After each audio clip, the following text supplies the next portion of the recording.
अपन ने अभी जो एक बहुत ही समसामयिक,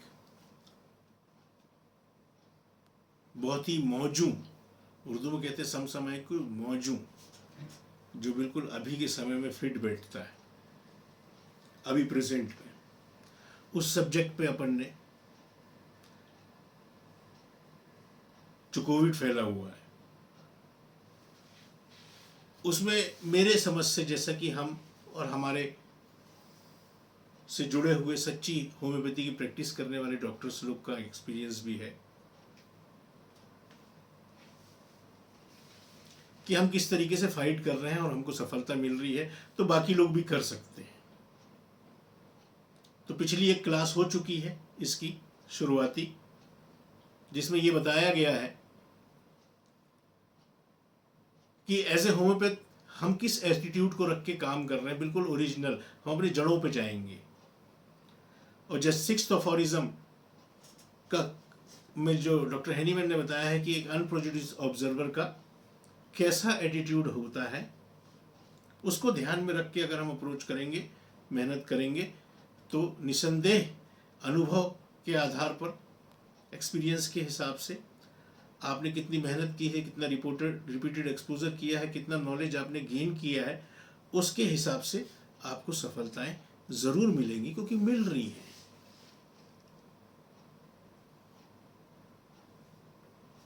ठीक, तो अपन इसी तरह की, क्योंकि कोई भी चीज जब आती, किसी भी चीज का अटैक जब इंसान के ऊपर होता है, और जैसा कि साइंस ऑफ इंडिविजुअलिटी है, ऊपर वाले का बनाया हुआ नियम है, वो एक जैसा दूसरा नहीं बनाता, उसकी क्रिएटिविटी इनफाइनाइट है।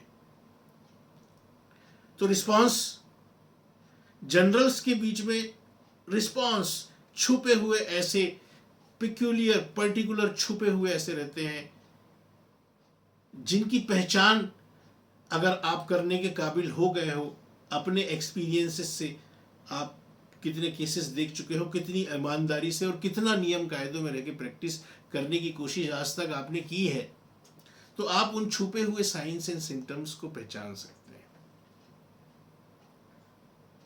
इसलिए जब कोई भी अटैक आता है तो रिस्पॉन्सेस अलग अलग, क्योंकि अभी तक आप इतने दिनों में कोविड के टाइम में चलते हुए ये चीज़ देख चुके होंगे कि शरीर का ऐसा कोई अंग नहीं छूटा जहाँ पे वो नहीं बोले कि ये भी कोविड की वजह से है, ये भी कोविड की वजह से है, दस्त हो रहे हैं तो कोविड की वजह से है, जोड़ों में दर्द हो रहा है तो कोविड की वजह से है, निमोनिया सीवियर हो रहा, मर रहे हैं लोग बाग, ऑक्सीजन की कमी हो रही, ये भी कोविड की वजह से है।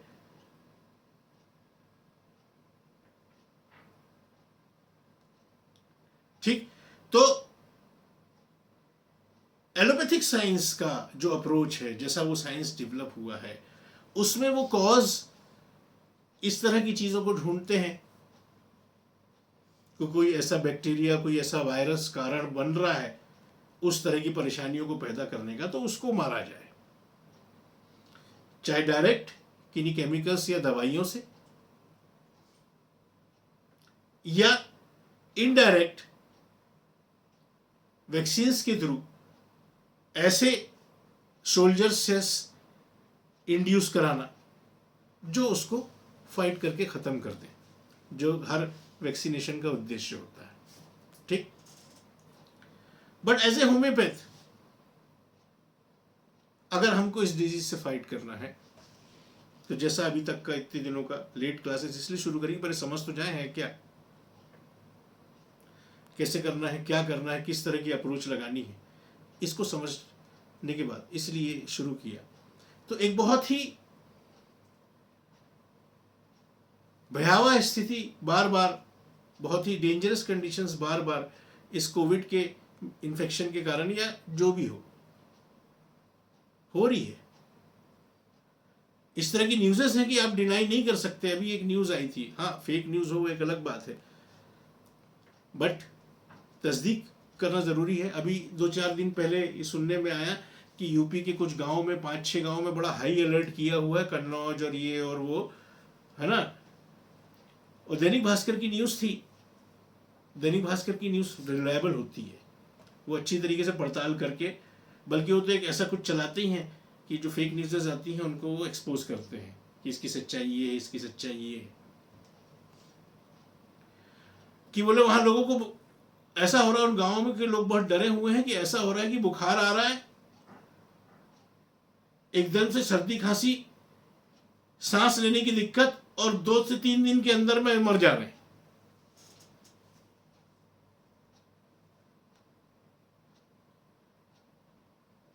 कैसा रिस्पॉन्स आ रहा है? इन्फेक्शन कोई भी हो, कोविड-19 हो, H1N1 हो, कोई बैक्टीरिया आया हो,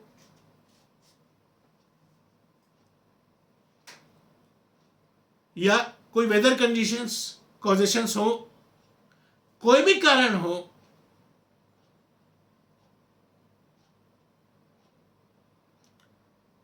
प्रोबेबल कॉज, और जो हमारे पास ऐसा कहीं नहीं दिया होगा कि cause elements from Covid, but element अगर वो उस वक्त कोई प्रोमिनेंट, क्योंकि क्या होता है, कोई भी घटना जब घट रही होती है, किसी को कुछ भी हो रहा होता है, सच्चाई ये होती है कि बहुत सारी फोर्सेस एक साथ उसके ऊपर काम करती रहती है। हो सकता है वो एक खास तरह की मनस्थिति से गुजर रहा हो, टेंशन हो सकता है, तनाव हो सकता है, डर हो सकता है, घबराहट हो सकती है, कोई सदमा हो सकता है, या एक खास तरीके के कुछ दिनों से एनवायरनमेंट से गुजर रहा हो, अचानक अभी बारिश वारिश गिरना चालू हुई, गर्मी में, तेज गर्मी में, और कुछ काफी उमस वाली कंडीशन चल रही हो, और उमस वाली कंडीशन जो आजकल फैल रहा है ना, म्यूकोरमाइकोसिस, फंगस, फफूंद के लिए गर्म नमी वाला एनवायरनमेंट बहुत ही पनपने के लिए, उसके लिए बहुत ही फेवरेबल एनवायरनमेंट होता है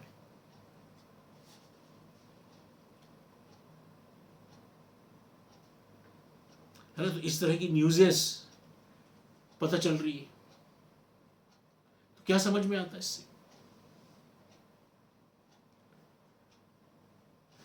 और भी कोई कॉजेटिव फैक्टर, इसलिए डॉक्टर हेनीमैन ने 5th एफोरिज्म में ये नहीं कहा है कि डेफिनेट कॉजेस, क्या कहा है? मोस्ट प्रोबेबल,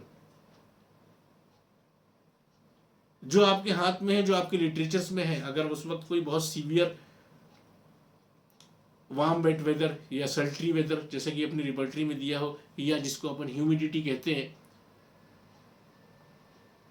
वो चल रहा हो, आप ले सकते हैं एज ए प्रोबेबल कॉज। लेकिन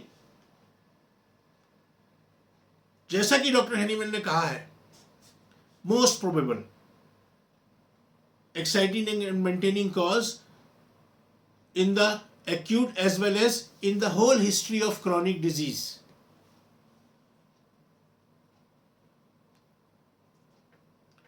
लेकिन प्रोबेबल है, इसलिए थोड़ा सा अटकल का इसमें स्पेकुलेशन का फैक्टर है।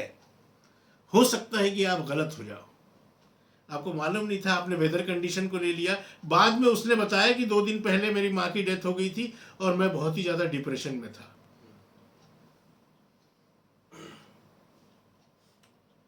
बट जो आपके सामने घट रहा हो, पैथोलॉजी के लेवल पे जो चेंज आ रहा हो, जो आपको दिख रहा है, इतना तेज बुखार है,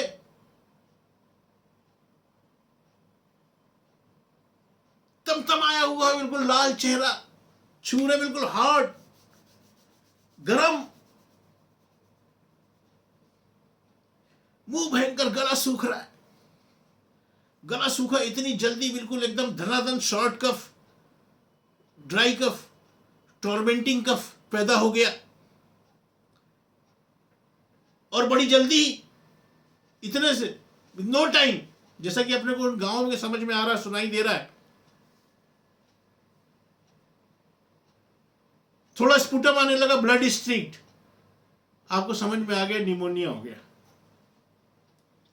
इतने से तो आपको ये समझ में आ गया, सर्दी, खांसी, बुखार ये कॉमन सिम्टम है, एंड ब्लड स्ट्रीक डिस्चार्ज। अब वो ब्लड स्ट्रीक डिस्चार्ज से भी आपको समझ में आ जाता है कि ये बहुत एक्यूट केस है, बहुत शुरुआती केस है, क्योंकि ब्राइट रेड ताजा खून रहेगा, जमा हुआ, रस्टी, काला काला, ये बाद में लेट स्टेजेस में आता है।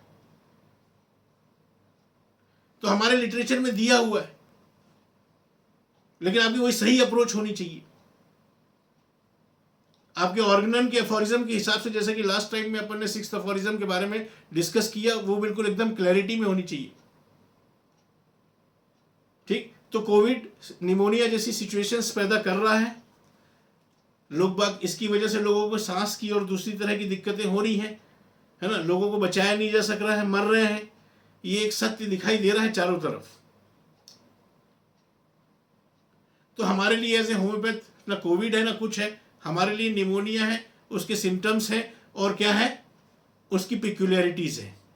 तो मैं बता रहा हूं कि निमोनिया की भी कई स्टेजेस होती हैं, एकदम शुरुआती स्टेजेस होती हैं, उनको पहचान के, शुरुआती स्टेजेस वाले आमतौर पे इतनी सीवियर होती हैं कि आमतौर पे होम्योपैथ के पास अगर कोई बहुत ही मशहूर, जिसपे लोगों को बहुत भरोसा है, बार बार आजमाया जा चुका है, तो ही होम्योपैथ के पास लेके जाते हैं, नहीं तो सीधे लेके अस्पताल भगते हैं। और आपसे भी उसके जान पहचान वाले जो जानते हैं तब संपर्क करते हैं, जब हॉस्पिटल वाले उसको वो नहीं कर पा रहे हो, मैनेज नहीं कर पा रहे हो और उसकी कंडीशन डाउन पे डाउन जाती जा रही हो, तब आपके पास मामला आमतौर पे आता है।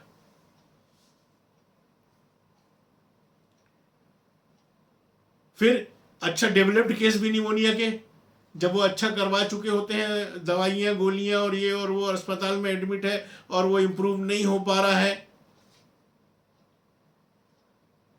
बोले सब तो ठीक है, बुखार भी नहीं आ रहा है, लेकिन ये है कि ऑक्सीजन के सिलेंडर के बिना चल भी नहीं पा रहा हूँ, थोड़ा सा भी चलता हूँ तो सांस फूलने लग जाती है, बाथरूम ही तक ही होके आता हूँ कि ऐसी सांस फूल जाती, तुरंत ऑक्सीजन सिलेंडर लगाना पड़ता है। और फिर कॉम्प्लिकेटेड केसेस, कॉम्प्लिकेशंस भी दो प्रकार के होते हैं, सुपर इन्फेक्शन, ऊपर से निमोनिया तो है, अब ये म्यूकोरमाइकोसिस भी लग गया, फंगस भी आके, वो तो पनप रही थे वायरस और फंगस भी पनप रही, या और दूसरी कंडीशन से, जैसे कि डायबिटिक हो पेशेंट, हाइपरटेंशन का पेशेंट हो, कैंसर का पेशेंट हो, और अब ये निमोनिया भी अलग से, ऐसी कॉम्प्लिकेटेड स्टेजेस भी आती हैं।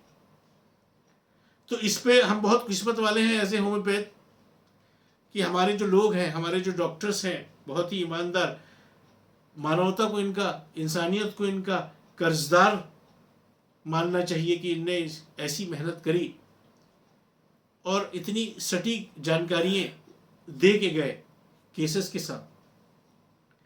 तो ऐसे ही मैंने 2-3-4 भागों में बांटा है निमोनिया की स्टेजेस को। अपने महान डॉक्टर्स के वर्क और लिटरेचर, मेरा कुछ नहीं है इसमें नया, अपने महान डॉक्टर्स जो वर्क करके गए हैं इस फील्ड में, उन लोगों को पढ़ना, उनको पढ़ के उसको अपने क्लिनिक में अप्लाई करना, अप्लाई करने पे जब हमको उस पर सक्सेस मिले तो हमको उसको मान लेना, और वो सक्सेस रिपीटेड हो, वही तरीका फिर आपका डेवलप हो जाता है। क्योंकि सही अप्रोच आपको केस के टाइप के हिसाब से आनी बहुत ज़रूरी है कि यहाँ हमारी कौन सी अप्रोच लगेगी। यहाँ अभी हमको कॉन्स्टिट्यूशनल देना है कि अभी उसकी एक्यूट कंडीशन जिससे उसकी वाट लग रही है, तकलीफ में है, इस पे ध्यान देना है। मतलब डॉक्टर बोरिक, बोनिनसन, इनको देखना है अभी कि हमको डॉक्टर केंट सिंथेसिस या कंप्लीट रिपर्टरी, ये आर्ट है भैया, सबको एक डंडी से नहीं हाँक सकते। आप रिपर्टरी यूज करने के मामले में भी इंडिविजुअलिटी होती है, मैंने तो ये अनुभव किया है। मुझे समझ में आता है कि भैया इसमें बोरिक ही काम आएगी, इसमें बोनिनसन ही काम आएगा, इसमें सिनॉप्टिक की पे ही देखना पड़ेगा, यहाँ सिंथेसिस में जाना पड़ेगा, कंप्लीट में देखना पड़ेगा, मर्फी को भी देखना पड़ेगा, चलो एक बार फाटक को भी देख लेते हैं। ये आता है अनुभव से, करते करते आता है, ये अपने आप डेवलप होता है। ठीक, तो अपन आज बात करेंगे, मेरा टोटल, अगर आपके पास इतना जान लें कि अगर आपके पास ऐसे शुरुआती कंडीशंस के एक्यूट या सब एक्यूट सीवियर केसेस आ जाते हैं निमोनिया के, तो पहली बात तो आप उनको तुरंत पहचान सको कि वो निमोनिया है, और दूसरा कॉन्फिडेंटली आप प्रिस्क्राइब कर सको फुल कॉन्फिडेंस से, क्योंकि जो चीज़ हमारे हाथ में हम उसको श्रेष्ठ बनाएं, और हमारे हाथ में है कर्म, फल नहीं है हमारे हाथ में।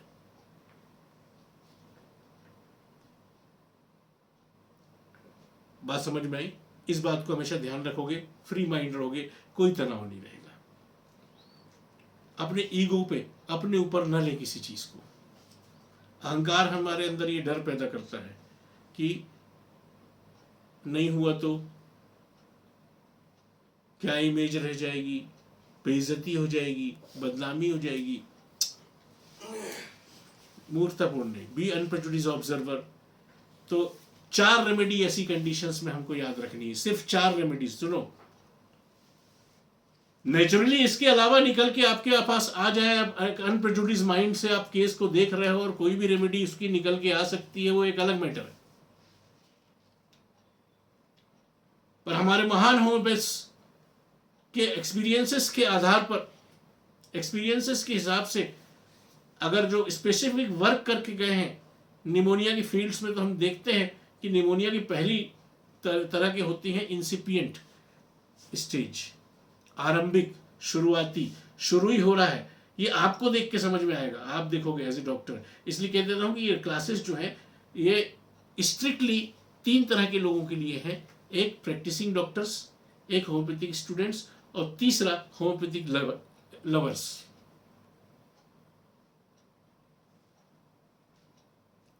ठीक, तो इस तरह के अगर शुरुआती केसेस आ जाएं तो हमको 4 रेमेडीज, अगर हमारे अच्छी तरीके से हम लोग उसको रिपीटेड एक्सपोजर करके उसको उसके फर्क करने वाले पॉइंट्स देख लिए हैं, तो हम कॉन्फिडेंटली प्रिस्क्राइब कर सकते।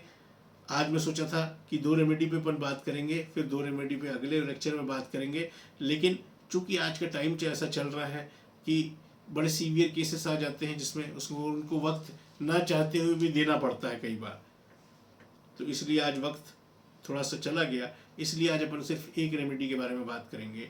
तो अभी जैसा मैं वो गाँव, यूपी के गाँवों का केस बता रहा था, ये शुरुआती केसेस जो हैं, इनमें आप के लिए जो एक रेमेडी की अपन बात कर रहे हैं, एंड दैट इज जिससे कि आप बहुत अच्छा शुरुआती निमोनिया की कंडीशन में क्योर कर सकते हैं, और वो रेमेडी है एकोनाइट।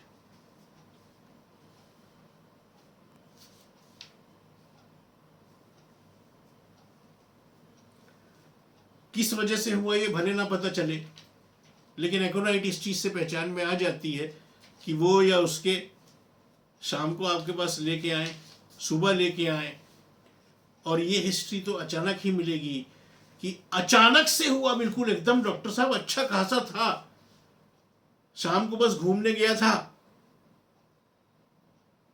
हो सकता है मास्क वास्क नहीं लगाया हो, ऐसा अटेंडेंट बता रहे हैं। अचानक से रात में, या आज दोपहर में अच्छा खासा आया था, सुबह अच्छा खासा गया था ऑफिस, दोपहर में खाना खाने आया था, अचानक से, ये जो शब्द है अचानक से, जब ये बोलेगा ना बिल्कुल एकदम वेरी सडन ऑनसेट, तो 2 रेमेडी तो आपके दिमाग में आ ही जानी चाहिए, and that is aconite in belladonna.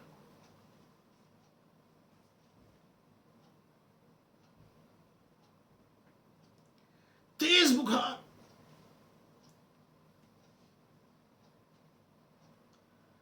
Belladonna में तो 105 106 ऐसे जाता है।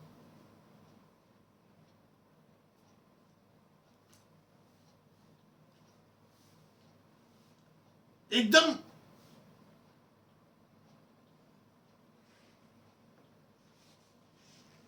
वेरी हाई टेम्परेचर, तेज बुखार,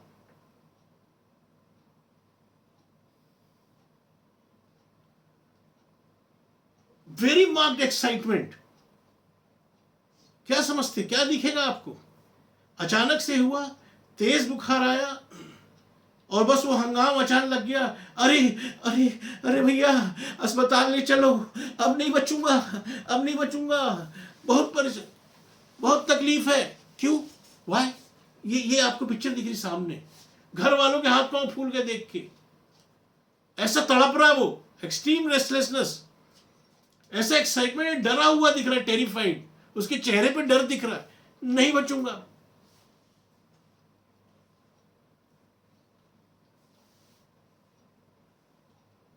चेहरा तमतमाया हुआ लाल, क्योंकि तेज बुखार है, और चेहरा एकदम फ्लश्ड फेस।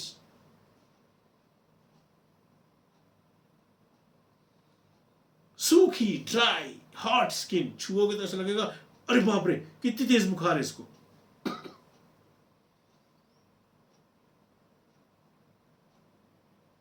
एकोनाइट, जब भी ऐसा हो तो ऐसे डॉक्टर, आप इतनी तेज अगर किसी को बुखार हो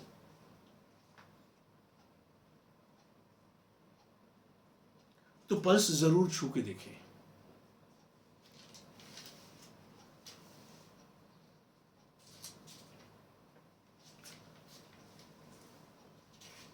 पल्स से भी अगर आपके पास वक्त नहीं हो तो आप एकोनाइट को, इस तरह की कंडीशन अचानक से हुआ, तेज बुखार हुआ, उसके बाद से वो बहुत तड़प रहा है, चिल्ला रहा है, अस्पताल ले चलो, नहीं बचूंगा, मर जाऊंगा, चेहरा देख रहे हैं, डरा हुआ फेस लग रहा है, पल्स को जैसे छुए तो पल्स ऐसी,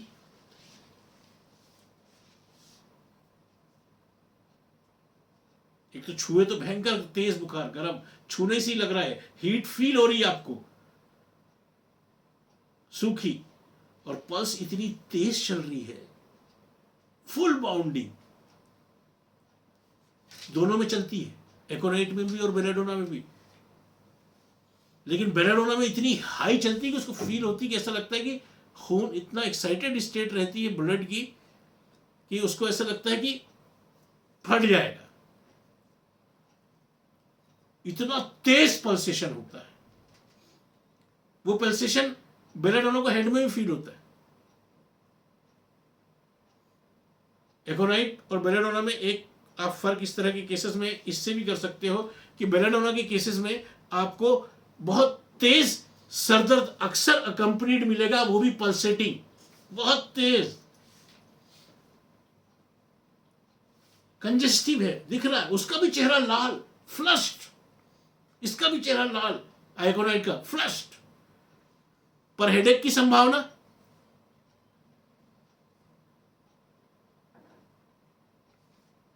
बेलेडोना बहुत सीवियर, बहुत पल्सेटिंग हेडेक, ये भी एक्साइटेड रहता है।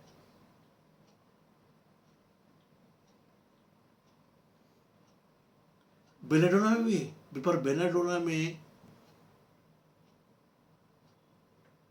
फियर ऑफ डेथ नहीं होता है, इट इज जस्ट एक्साइटमेंट।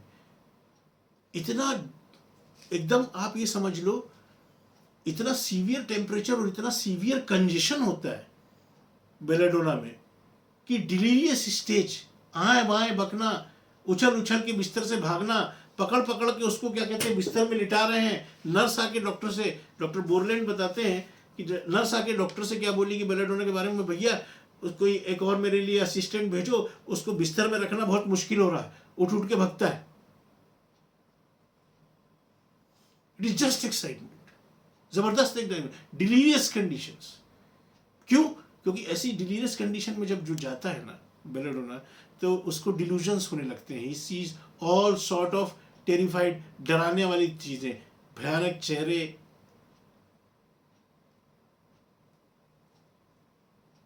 डरा देने वाले डिल्यूजन। एक हमारे पहचान वाले थे, बहुत पहले ऐसी एक कंडीशन थी, उनकी बुखार, उनकी बीवी डर गई क्योंकि वो क्या बोलने लगे मालूम है, तेज बुखार है, भयंकर सर दर्द कर रहा है, ऐसे पल्सेटिंग हेडेक हो रहा है उनको, और वो क्या कहते हैं कि अपनी वाइफ का नाम लेके, गुड़िया देख देख देख, वो क्या कहते हैं, वो अर्थी लेके आ रहे हैं, वो मुझे ले जाने के लिए आ रहे हैं। उनकी बीवी सुनी, अरे ये क्या बोल रहे हो आप, अरे ऐसे करके रोना चालू।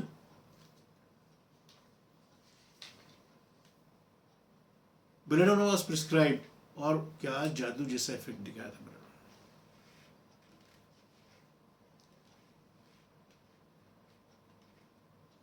तो ये sudden onset, severity, full bounding plus flushed face, चेहरा बिल्कुल एकदम लाल, हॉट ड्राई तेज, बिल्कुल बेलेडोना में तो बर्निंग जैसा फील होता है, उनकी जैसे जल रही है स्किन। बट माइंड के लेवल पे एक आपको फर्क दिखा, और हेड के लेवल पे एक फर्क दिखा आपको।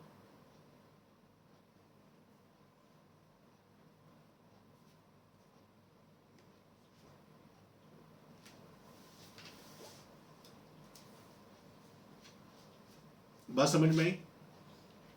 ठीक, क्लियर?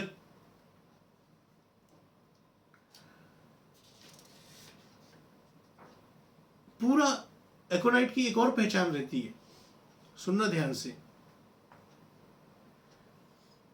कि पूरा का पूरा मुंह सूखा रहता है, बिल्कुल एकदम, इतना सूखा कि सुन्नपन जैसा महसूस होने लग जाता है, मुंह भी गरम गरम महसूस होने लग जाता है, और प्यास हमेशा ठंडे पानी की ही होती है, इंटेंस थर्स्ट, जबरदस्त प्यास, लेकिन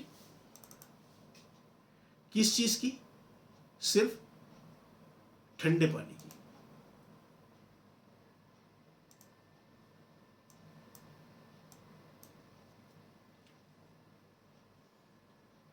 ये मुझे ऐसा लगा जब मैंने वो न्यूज़ पढ़ी कि ऐसा हो रहा है यहाँ गाँव में, कि एक दिन बुखार आता, अचानक से सर्दी खांसी होती है, सांस लेने में दिक्कत होती है, और लोग 2-3 दिन में मर जा रहे हैं। ये न्यूज़ मैंने सुनी है। तो मुझे ऐसा लगा कि जब कोई इन्फेक्शन आता होगा तो इस तरीके से सीवियर कंडीशन रहती होगी, क्योंकि एक्यूट या सीवियर कंडीशन ये जल्दी जिस तरीके से पास हो जाती हैं, बिल्कुल वैसे ही ये इतनी सीवियर होती है कई बार कि लेके भी चली जाती है इंसान को साथ में, अनलकीली अगर सही ट्रीटमेंट ना मिल पाए तो।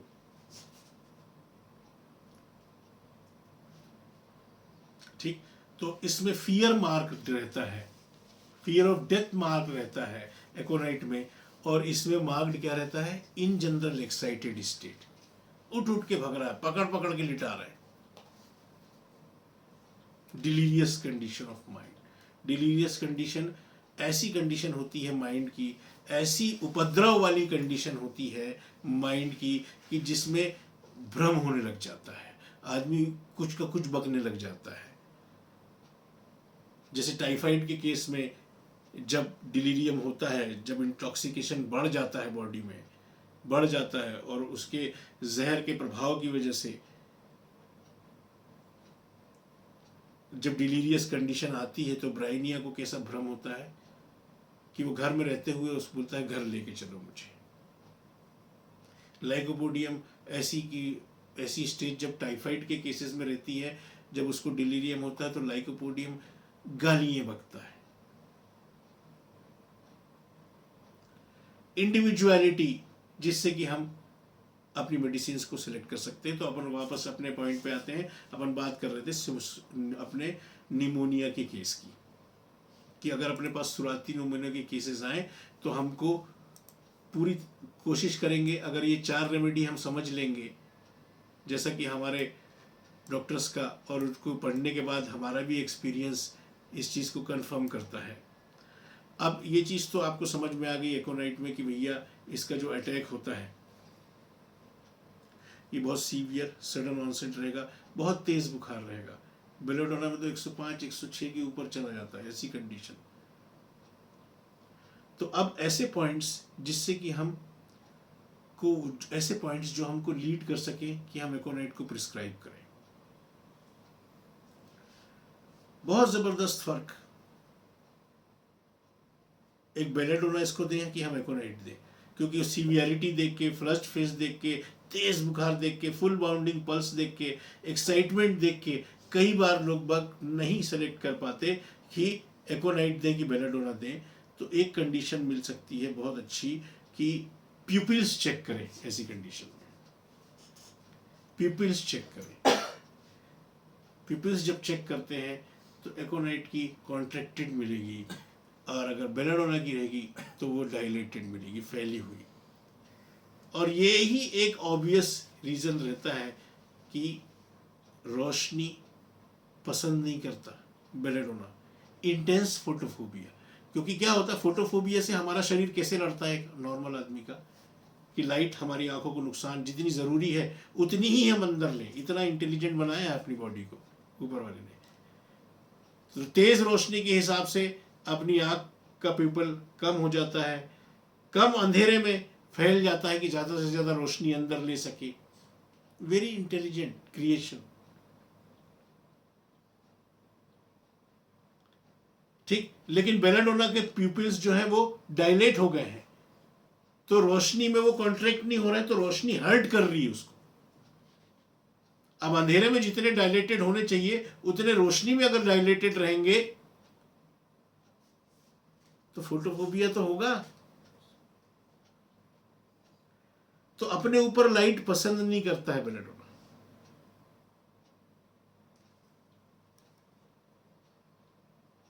ये एक बहुत ही डिस्टिंग्विशिंग पॉइंट है बेलाडोना और इसके बीच में। एकोनाइट का नहीं होगा, लेकिन बेलाडोना का patient invariably they are sensitive to light.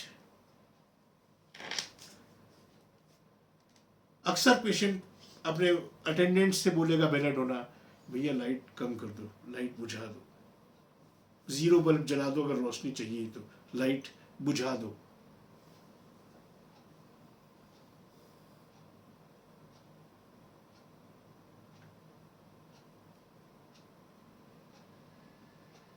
टंग दोनों में सेम मिलती, ड्राई रेड टंग, उसमें भी सूखी और सफेद लाल जबान,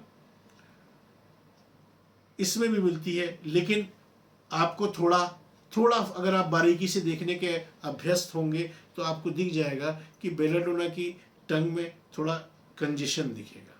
कंजेशन मतलब आपको ये फीलिंग आएगी देख के, ऐसा लग रहा है कि ब्लड पूरा यहाँ इकट्ठा हो गया है, इसकी वजह से थोड़ी सी स्वेलिंग हो गई है हल्की सी।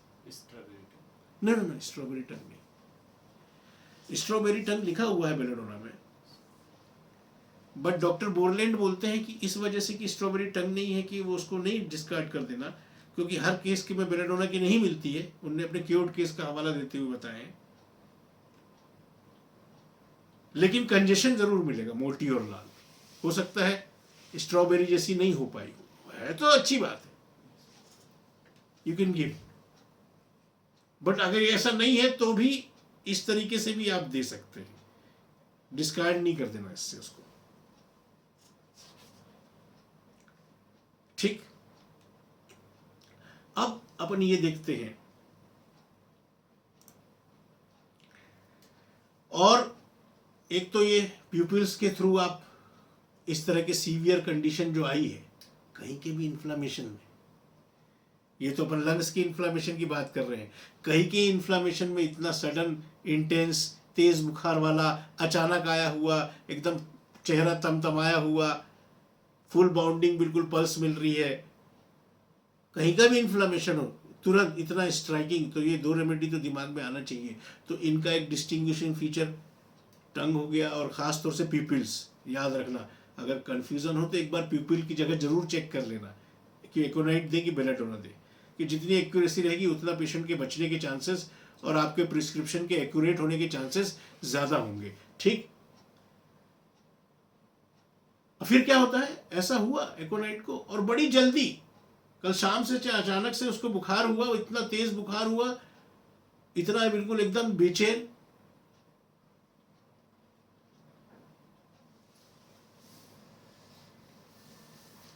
और उसके बाद से एकदम से उसको सूखी खांसी आने लगी, सूखी खांसी। और एकोनाइट की खांसी की एक खासियत होती है, वो लंबी नहीं होती। ये एकोनाइट की खांसी नहीं होती, एकोनाइट की शॉर्ट।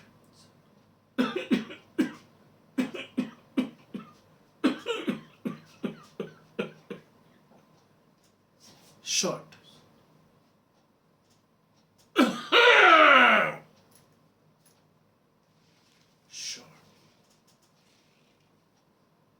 सूखा, ड्राई। और पेशेंट कैसे बोलता है, डॉक्टर साहब गला बहुत सूख रहा है और खांसी आ रही है, गला बहुत सूख रहा है ना इसलिए खांसी आ रही है, बार बार गला सूख जाता है और खांसी का ठसका उठता है। एकोनाइट के पेशेंट को फील होता है। यहीं पे जब एक और रेमेडी रहेगी, जिसके 2 रेमेडी के बारे में अपन बात करेंगे, उसमें सिर्फ इससे आप डिस्टिंग्विश कर सकते कि एकोनाइट दे कि उस रेमेडी को दिया जाए, उसके बारे में कि यहाँ से वो बता रहा, और वो जो है वो बताता है कि यहाँ पीछे स्टर्नम के पीछे कुछ एक इरिटेशन सा, गुदगुदी सा हो रहा है, इससे खांसी उठती। तो वेरी क्विकली सुबह से शाम में ही या रात से अर्ली मॉर्निंग में ही ऐसे शॉर्ट ड्राई कफ कांस्टेंट, जो कि लगातार हो रहा है, खांसी रुकी नहीं रही, खांसी रुकी नहीं रही, दिन भर खांसी चल रही है, लगातार खांसी आ रही है। और वो sudden onset acute severe condition तो आपको पता ही है, वो तो थी। और बड़ी जल्दी, इतनी जल्दी, विद इन नो टाइम, बड़ी जल्दी सीने में दर्द चालू हो जाता है। निमोनिया ऐसी बढ़ता है, तेज बुखार आया या बुखार आया, फिर खांसी होने लग गई, छाती में दर्द हो रहा है साथ में। और एकोनाइट में यूजुअली आम तौर पे होता है लेफ्ट साइड में। एकोनाइट का जो मेन जो जगह है ना, वो है left side of apex, left side more prominent. 12 घंटे के अंदर अंदर कंसोलिडेशन फील होने लग जाता है निमोनिया का, इतनी तेज बढ़ता है एकोनाइट को। 12 घंटे।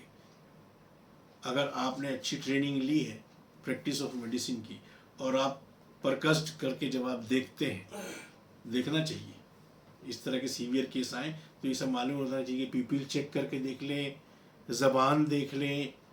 एक्यूट केस आए भैया, ये इमरजेंसी टाइप के, आपको ये सब मेजर देखना पड़ेगा। कंसोलिडेशन इतनी जल्दी हो जाता है।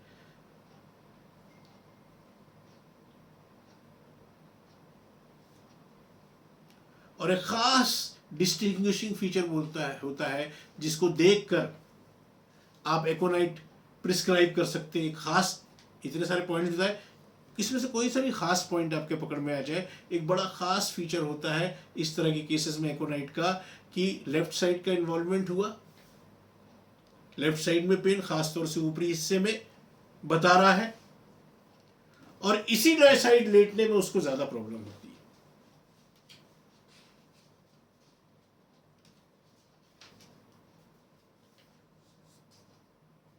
एकोनाइट के लिए सबसे कंफर्टेबल पोजीशन लेटने की क्या रहती है कि जो वो संभाल के बिल्कुल एकदम पीठ के बल लेटा रहे। अफेक्टेड साइड में नहीं लेट सकता, उसको तकलीफ ज्यादा होती है। बड़ी जल्दी विद इन नो टाइम उसको स्पूटम आने लगता है, जैसे कि बलगम आने लगता है, जैसे कि सारे निमोनिया के पेशेंट्स को आता है। निमोनिया की खासियत कैसे पता चलती है? Blood स्ट्रीक्ड sputum. स्पूटम, उसमें से खून की ऐसी लाइन आती, क्यों? खून, इससे हम पहचान सकते हैं कि निमोनिया, ब्रोंकोनिमोनिया, ब्रोंकाइटिस, ऐसा कोई सीवियर इन्फेक्शन हुआ है, सीवियर इन्फ्लामेशन हुआ है लंग्स में। ब्राइट रेड, ताजा खून, इससे भी देख खून कैसा आ रहा है बलगम के साथ, इससे भी देख के आप पहचान सकते हैं कि ये निमोनिया की बड़ी शुरुआती स्टेज में है। ताजा खून आता है, ब्राइट रेड। ये आपका एकोनाइट हो गया, बेलेडोना हो गया, इपिकैक हो गया, फेरनफॉस हो गया, इस तरह की जो रेमेडीज हैं, इसमें इसके निमोनिया में आमतौर पे बलगम जो आता है उसके साथ जो खून आता है वो ब्राइट रेड ही होता है, जो ये बताता है कि शुरुआती कंडीशन है भैया। बाद की stage, fully flare up case जो होते हैं निमोनिया के, डेवलप्ड केसेस होते हैं निमोनिया के, कॉम्प्लिकेटेड केस होते हैं निमोनिया के, उनमें इस ब्लड के डिस्चार्ज जो स्पूटम के साथ आता है उसको देख के अपन पहचान सकते हैं कि ये शुरुआती कंडीशन है, कि ये अच्छी फुली डेवलप्ड कंडीशन है या कॉम्प्लिकेटेड है। बिल्कुल पहचान सकते हैं अगर आपने सही तरीके की ट्रेनिंग है। आप बहुत सारी चीज एक डॉक्टर की नज़र से आप देखते हैं तो आप पहचान सकते हैं बहुत सारी चीजें, कि कौन सी स्टेज है, क्या कंडीशन है। और ये खांसी इतनी तकलीफदायक होती है कि जब वो खांसता है ना तो उसको ऐसा लगता है कि उसका सीना फट जाएगा या कट जाएगा, ऐसा पेन होता है।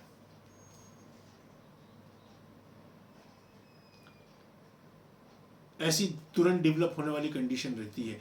लेकिन ऐसा हुआ था, लेकिन 24 घंटे या 36 घंटे क्रॉस हो गए तब एकोनाइट काम नहीं आएगी, हमारे एक्सपर्ट्स ये बोलते हैं। तब एकोनाइट देने से कोई फायदा नहीं। हो सकता है आप सीवियरिटी सबसाइड कर दो, कुछ मॉडिफिकेशन कर दो, बट वो क्योर की तरफ आप नहीं ले जा सकते। फिर आपको दूसरी आगे की स्टेजेस की रेमेडी की जानकारी होनी चाहिए। आपको एक्सपर्ट्स, महान होम्योपैथ्स जो इस में बैक वर्क करके गए हैं, उनके अनुभव ये कहता है कि after 24 hours aconite and after 36 hour belladonna नहीं काम आएगी, या सिम्टम्स चेंज हो चुके होंगे, मिलेंगे नहीं। हो सकता है अब ब्लड का कैरेक्टर ब्राइट रेड नहीं आ रहा, अब काला काला जमा हुआ, या फॉस्फोरस की तरह रस्टी, जैसे कि जंग, जैसे लग रहा है कि जंग का कलर होता है ना, रस्ट का, लोहे में जो जंग लग जाती है, वैसा आ रहा। तो अभी क्रॉस कर गया स्टेज। भले वो हिस्ट्री बता रहा है ऐसा ऐसा हुआ था, लेकिन अब आप इस हिस्ट्री की बिना पे एकोनाइट या बेलाडोना देंगे तो फेल हो जाएंगे। इस तरह के केसेस में जिसमें इस तरह का सीवियर इन्फेक्शन है, इन्फेक्शन प्रीडोमिनेंट है और बड़ा वायलेंट तरह का आ रहा है, उसमें आप सिंगल डोज या 2-3 डोज में रिलाई नहीं कर सकते, हमारे एक्सपीरियंस्ड डॉक्टर्स कहते हैं। ऐसे केसेस में 30 के नीचे काम नहीं आएगी, 30 के ऊपर आप दें। और 30 के ऊपर डॉक्टर केंट तो बोलते हैं, मैं ऐसे एक्यूट केसेस में जिसमें अच्छा स्ट्रांग रोबस्ट कॉन्स्टिट्यूशन, इतना भयंकर ज़बरदस्त तरीके से उसका वो आया है रिस्पांस, मैं तो 10 से ही शुरू करता था, क्योंकि वो जानते हैं कि इसकी वाइटलिटी वीक नहीं है, इसको सालों से किसी डिजीज ने लगे घुन की तरह खा नहीं गया है, क्रिपल्ड नहीं कर दिया है कि हाई पोटेंसी को झेल ना पाए। इसकी वाइटलिटी अच्छी है, ये एक्यूट केस है, इसलिए डॉक्टर केंट देते थे। तो इसके ऊपर आप 200 भी दे सकते, बट अबाउट 30 देना है, एक्सपर्ट कहते हैं, अनुभवी लोग कहते हैं अपने लिटरेचर्स में, हमारे होम्योपैथिक लिटरेचर्स में, कि पहली 4 खुराक 1-1 घंटे से दें, फिर उसके बाद अगले 12 घंटे हर 2 घंटे से दें, और फिर देख लें अब देने की जरूरत है क्या। अगर लगे नहीं ठीक हो गया तो वेल एंड गुड, और लगे नहीं अभी थोड़ा बहुत बाकी है तो फिर अगले 12 घंटे फिर 2-2 घंटे से दें। तो पूरा कि इस तरह के केस में आपकी अप्रोच फुल कैसी होनी चाहिए, किन किन कंडीशंस को देख के हम डिस्टिंग्विश कर सकते हैं कि एकोनाइट दें कि बेलाडोना दें,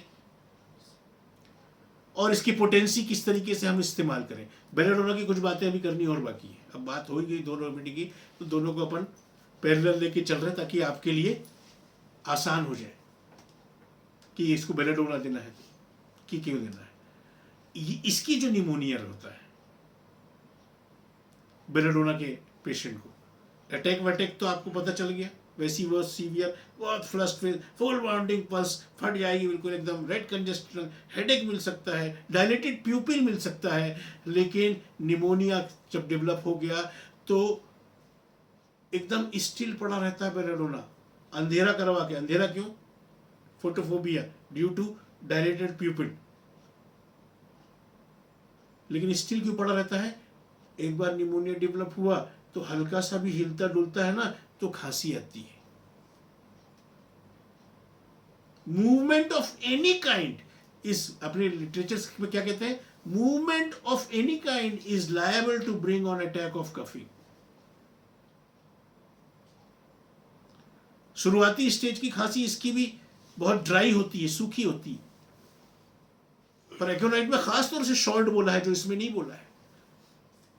सूखी खांसी होगी एकोनाइट की तरह, बड़ी पेनफुल खांसी होगी, उसमें फट जाएगी छाती, टीयरिंग टाइप का पेन, कटिंग टाइप का पेन एकोनाइट, टीयरिंग टाइप का पेन बेलाडोना, और उसमें भी कम स्कैंटी स्पुटम निकलता है।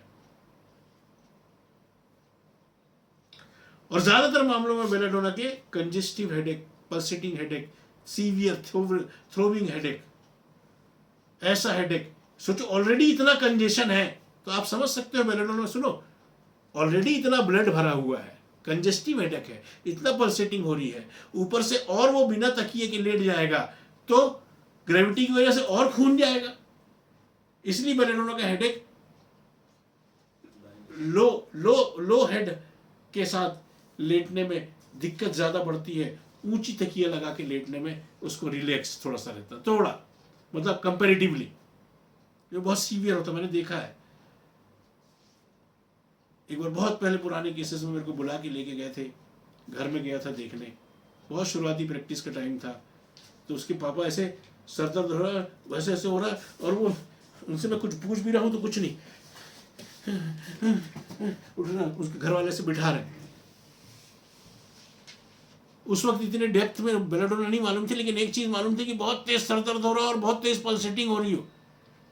लकीली बेलेडोना दे दिया, और लकीली उससे उस कम्युनिटी में बहुत मशहूर भी ऊपर वाले ने दे दी, और इतना सीवियर केस था और डॉक्टर साहब ने ठीक कर दिया, और डॉक्टर साहब ने कि भैया चलो तुक्का सही लग गया। उस टाइम की बात है, ऊपर वाले की मेहरबानी हो गई।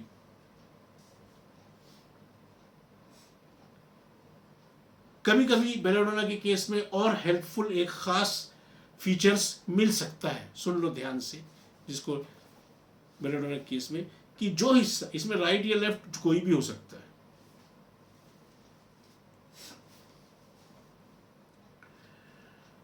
लेकिन जो हिस्सा लंग्स का अफेक्टेड हुआ है उसी के जस्ट ऊपर चेस्ट वॉल में इतना ज्यादा हाइपरस्थीसिया डेवलप हो जाता है। हाइपरस्थीसिया मतलब कि छुअन भी बर्दाश्त नहीं होती।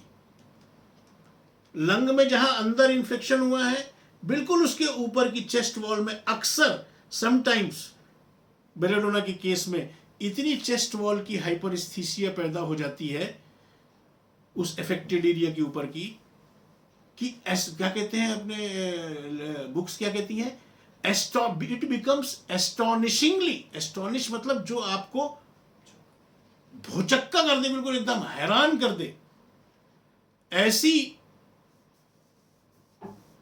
सेंसिटिविटी पैदा हो जाती है, सेंसिटिव टू टच, छूने नहीं देगा।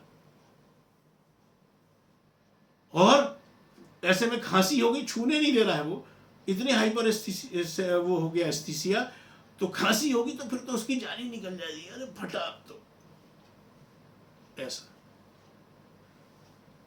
और जिस उस साइड में इतना हाइपर एस्थीसिया, उस तरफ लेट भी नहीं सकता, भयंकर तेज दर्द होता है, लेट नहीं सकता।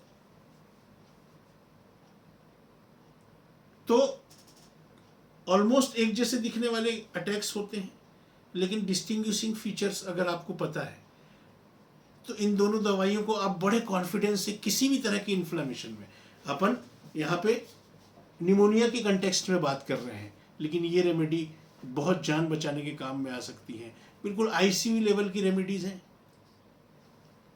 अब ऐसी शुरुआती कंडीशन के लिए 2 रेमेडीज और बच जाती हैं, 4 याद रखेंगे, मैक्सिमम केस कवर कर देंगे ऊपर वाला इस तरह के केसेस में। बाकी आप अपनी स्किल से कुछ अलग हटके आए तो निकाल